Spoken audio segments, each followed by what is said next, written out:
नमस्कार दोस्तों, स्वागत है आप सभी का आपके अपने चैनल पर। दोस्तों, आज आपके लिए लेकर आ चुके हैं राजस्थान बोर्ड क्लास 10th के लिए अंग्रेजी विषय की टॉपर की कॉपी, जिसमें आपको बताने वाले हैं कि आपको अंग्रेजी विषय के पेपर में किस प्रकार से लिखना है, जिससे कि आपको भी दोस्तों 80 में से 80 नंबर मिल सकें। तो दोस्तों, वीडियो को आपको पूरा एंड तक देखना है और चैनल को सब्सक्राइब करना है, नोटिफिकेशन बेल को प्रेस करना है, जिससे कि राजस्थान बोर्ड क्लास 10th के रिगार्डिंग लेटेस्ट अपडेट्स आपको सबसे पहले मिल सकें। तो दोस्तों चलिए शुरू करते हैं। तो यहाँ पर देखिएगा, राजस्थान माध्यमिक शिक्षा बोर्ड राजस्थान अजमेर, ये जो परीक्षा हुई थी उसका जो यहाँ पर बोर्ड की कॉपी है, ये टॉपर की कॉपी है, जिसने दोस्तों पेड परीक्षा में 100 में से 100 नंबर प्राप्त किए हैं। यानी आपके एग्ज़ाम में 80 में से 80 नंबर और 20 में से जो 17 अंक है उसमें से। तो ये इस प्रकार की कॉपी कुछ आने वाली है आपके एग्ज़ाम के अंदर, ठीक है ना। जिसमें यहाँ पर आपको दोस्तों क्या लिखने हैं, अपने जो रोल नंबर वगैरह है वो फिल करने हैं अंकों में और शब्दों में, ठीक है। यहाँ पर जो है रोल नंबर आपको लिखने हैं। उसके बाद में यहाँ पर आपको जो एग्ज़ाम का मीडियम है, जो माध्यम है, वो सेलेक्ट करना है कि आप, यानी जो आपका जो माध्यम है, ठीक है ना, हिंदी मीडियम है, इंग्लिश मीडियम, वो सेलेक्ट करना है। उसके बाद विषय लिखना है, जो यहाँ पर जैसे इंग्लिश का पेपर है, इंग्लिश लिखा। परीक्षा का दिन आपको लिखना है, किस दिन आपका एग्ज़ाम है, और दिनांक यानी आपको डेट लिखनी है, ठीक है। और यहाँ पर दोस्तों ये वाला जो यहाँ पर जो सेक्शन है, उसके अंदर आपको कुछ भी नहीं करना, ठीक है दोस्तों। इसमें कुछ भी नहीं करना है, बस आपको यहाँ पर प्रश्नवार जो प्राप्तांकों की सारणी है, वो आपका जो परीक्षक है वो स्वयं भरने वाला है, ठीक है दोस्तों। तो इसमें आप ये जो नंबर है वो दी जाता है, ठीक है ना, इसमें आपको कुछ भी नहीं करना होता है। फिर इस प्रकार से यहाँ पर इसमें जो है परीक्षार्थियों के लिए जो है आवश्यक निर्देश दिए गए हैं, जिन्हें आपको पढ़ना है, ठीक है। आपके पास जो है इन्हें आराम से पढ़ लेना है, ठीक है। उसके बाद दोस्तों यहाँ पर आता है हमारी कॉपी, जिसमें आपको जो है क्वेश्चन करना है। ये आती है आपकी आंसर बुकलेट, जिसके अंदर आपको जो है सवाल सॉल्व करने हैं। तो पहले दोस्तों क्या करना है, आपका जो पेपर है वो 4 सेक्शन में आता है। Section A, section B, section C और सेक्शन डी। अब आपको क्या करना है, जो सेक्शन है उसको जिस भी सेक्शन का आप आंसर कर रहे हो वो साथ में होना चाहिए। जैसे अगर आप सेक्शन ए से शुरू कर रहे हो, तो सेक्शन ए के जितने भी प्रश्न पूछे गए हैं उसको एक साथ में, फिर सेक्शन बी के जितने भी प्रश्न पूछे गए हैं ऐसे ऐसे कर सकते हैं, ठीक है दोस्तों। हालांकि कोई विद्यार्थी क्या करता है, सीधे क्या करता है, पहले 18 सवाल करना तो यार यदि 18वां, ठीक है, ऐसे करते हैं। तो वो यहाँ पर देखिएगा, एग्जामिनर आपकी कॉपी देखता है कि उसका जो लिखने का तरीका है वो कैसा है, ठीक है दोस्तों। यानी कि first impression is the last impression.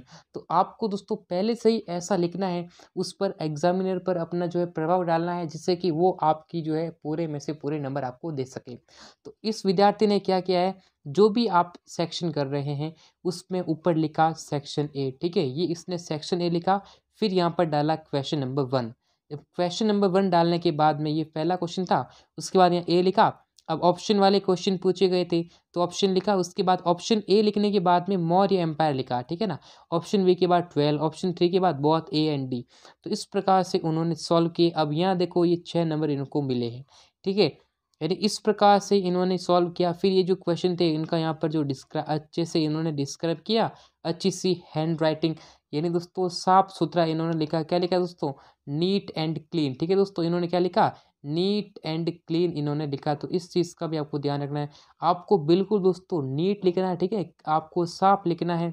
उसके बाद दोस्तों यहाँ पर देखिए क्या करते हैं, अब आप यहाँ पर हेडिंग्स का यूज़ कर सकते हैं।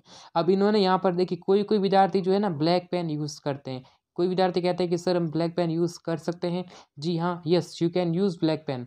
आप ब्लैक पेन यूज़ कर सकते हैं, ठीक है। ब्लैक पेन का यूज़ किसके लिए करना है, ओनली हेडिंग्स के लिए, ठीक है। आप हेडिंग डाल देंगे ब्लैक पेन से, ठीक है। ऐसा नहीं कि पूरा पेपर ही ब्लैक पेन में सॉल्व करें, नहीं, ठीक है। आपको दोस्तों रेड पेन और जो यहाँ पर ग्रीन पेन है वो अलाउ नहीं होता, ठीक है ना। आप रेड पेन का यूज़ नहीं करना है, ग्रीन पेन का भी यूज़ आपको नहीं करना, नंबर कट जाएंगे, ठीक है। यूज़ नहीं करना है आपको, ओनली ब्लू और मैंने कि अच्छा जो बॉल पेन है उसका यूज़ करें।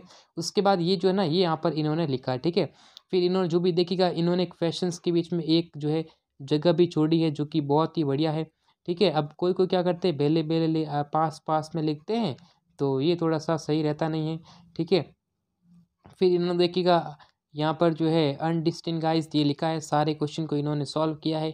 उसके बाद ये जो ग्रामर का सेक्शन आया तो उन्होंने ग्रामर लिख दिया, ठीक है। जैसे यहाँ पर बी लिखा, अब यहाँ देखो ये ऑप्शन बी लिखा है ना, तो ऑप्शन बी लिखा है और वो बी लिखने के बाद पूरा इन्होंने आंसर जो है लिखा है। कोई विद्यार्थी क्या करते हैं, टेबल बनाकर भी आप आंसर लिख सकते हैं, ठीक है। जैसे यहाँ पर फर्स्ट का भी ये लिखा नंबर, देखो क्या करते हैं, ऐसे भी कर सकते हैं, ठीक है। जैसे यहाँ पर जो 8 क्लास में करते हैं, ये फर्स्ट 2 3 4, मान लो 5 क्वेश्चन थे, पहले का ए, बीस दूसरे का बी, तीसरे का सी, ऐसे भी कर सकते हो।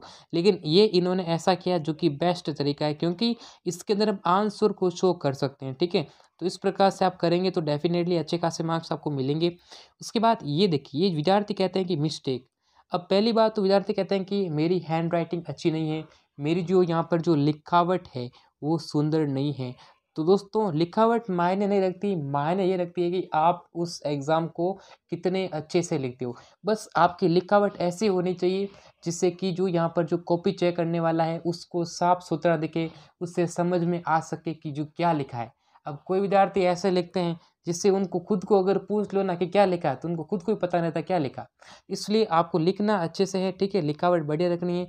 और अगर आप में कहीं भी गलती हो जाती है, जैसे इनको यहाँ पर लिखने में थोड़ी सी मिस्टेक हो गई थी, तो इन्होंने यहाँ थोड़ा सा गलत लिख दिया, तो इन्होंने क्या किया, कोई विद्यार्थी क्या करता है, इन्होंने सिर्फ एक लाइन खींची, ठीक है, जैसे गलत हुआ एक लाइन खींच के खत्म। अब कोई विद्यार्थी क्या करता है, पूरे ऐसे ऐसे घोरते रहता है, ठीक है ना, ऐसे नहीं करना है। ऐसे पूरी कॉपी दोस्तों खराब होती है, और जो कॉपी चेक करने वाला होता है उसका ध्यान सिर्फ इस बात पे जाता है कि ये क्या किया, समझ रहे हो। तो ऐसे नहीं करना है आपको, सिर्फ जो है अगर गलत हुआ तो एक लाइन फ्री किया और यहाँ पर ऐसे कर देना है। उसके बाद इन्होंने फिर से क्या लिखा है, इस प्रकार से जो क्वेश्चन है उसको अच्छी प्रकार से डिस्क्राइब लिखा है, डिस्क्राइब किया है, ठीक है ना। आप यहाँ पर लिखेंगे तो अच्छे खासे नंबर मिलेंगे। जैसे इन्होंने जो क्वेश्चन टैग डाला है, तो यहाँ पर इन्होंने ये नीचे ऐसा करके डाला है, ठीक है। उस बहुत ही बढ़िया कॉपी इन्होंने लिखी है, और साथ में इन्होंने यहाँ पर अच्छे से क्वेश्चंस का डिस्क्रिप्शन जो है लिखा है, तो ये भी आपको यहाँ पर करना रहेगा, ठीक है। सारे क्वेश्चन इन्होंने डिस्क्राइब किए, तभी जाके इन्होंने क्या 80 में से 80 मार्क्स इनको मिले। तो ये भी चीज़ आपको ध्यान रखनी है। दूसरा कोई डाउट है तो नीचे कमेंट सेक्शन में पूछ सकते हैं, ठीक है। अब यहाँ पर इन्होंने जो है सारी चीज़ों को देखो, इन्होंने लिखा अच्छे से है। और अगर आपको कोई क्वेश्चन छूट रहा है, तो वो क्वेश्चन अगर आप सोच रहे हो कि मैं मुझसे वो पहला प्रश्न नहीं हो रहा है, तो आप उस क्वेश्चन को स्किप करके दूसरे क्वेश्चन पर मूव हो सकते हो। जरूर नहीं है कि सभी क्वेश्चन का उत्तर साथ साथ लिखना। भाई कोई को जो टॉपर है उसको तो लगातार कंटिन्यूसली सारे क्वेश्चन याद हो रहे हैं, लेकिन आपको आप में हो सकता है कि आपको पहला आए, फिर दूसरा ना आए, फिर तीसरा आएगा। तो आप ऐसे भी कर सकते हो, उसमें कोई दिक्कत वाली बात नहीं है, ठीक है। ये वाली चीज़ें होने वाली है, तो आप इनको आसानी से कर सकते हैं। फिर देखो इन्होंने यहाँ पर जो स्टोरी राइटिंग लिखी है, स्टोरी के अंदर देखिए the farmer and his 4 sons, इन्होंने एच ऐसा लिखा, ठीक है। अब आप क्या कर सकते हैं दोस्तों, ठीक है, आप इसको ब्लैक पेन से भी हेडिंग डाल सकते हैं, और नीचे दोस्तों स्केल से लाइन खींचें, ठीक है। तो स्केल से लाइन खींचना जिससे क्या होता है, साफ दिखे। हालांकि इनको भी अच्छे खासे मार्क्स मिले हैं, पूरे में से पूरे इन्होंने नंबर गेन किए हैं, तो इसका ध्यान रखना है। उसके बाद यहाँ पर जो मोरल लिखा है उसको भी अच्छी प्रकार से लिखना है, ठीक है ना। उसको भी यहाँ पर हेडिंग वगैरह यानी उसको यहाँ पर थोड़ा सा लिखना रहेगा, जिससे कि उनको जो विजिबल हो सके अच्छी प्रकार से, ठीक है।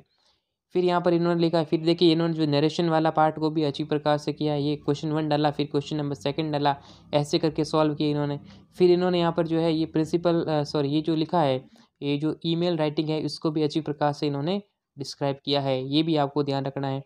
फिर ये जो एग्ज़ाम खत्म होने इनकी आपने सारे उत्तर लिख दिए, उसके बाद द एंड आप लिखना, ठीक है ना। द एंड लिखा, या फिर आप ऐसे लिख सकते हैं, कार्य समाप्त, ठीक है ना। क्या लिख सकते हैं, कार्य समाप्त, ऐसे लिख सकते हैं, कार्य समाप्त। फिर जो लास्ट के जितने भी पेपर आपके साथ बचेंगे उसमें आप एक लाइन खींच देंगे, ठीक है ना। ये देखिए सारे पेपर जो भी आपके खाली पेपर है उसमें लार जो पीछे वाले पेपर है उसमें दोस्तों ये ऐसे पीछे कर सकते हैं, ठीक है। ये आपको करना रहेगा लास्ट के पेपर्स के अंदर, तो ये लाइन वगैरह आपको खींचनी रहेगी, यानी कोई पेपर जो है खाली छूटना नहीं चाहिए, ठीक है। तो इस प्रकार से ये क्लास 10th की राजस्थान बोर्ड की जो है अंग्रेजी विषय की कॉपी थी टॉपर की, ठीक है दोस्तों। उम्मीद करता हूँ कि आपको ये समझ में आ गया होगा किस प्रकार से लिखना है। और भी कोई डाउट है तो नीचे कमेंट सेक्शन में ज़रूर से बताइए, जिसको हम रिजॉल्व कर सकें। तो वीडियो को लाइक करें और चैनल को सब्सक्राइब करें, नोटिफिकेशन बेल को प्रेस करें। तो दोस्तों इस वीडियो में बस इतना ही, फिर मिलेंगे नेक्स्ट वीडियो में, तब तक के लिए जय हिंद, वंदे मातरम।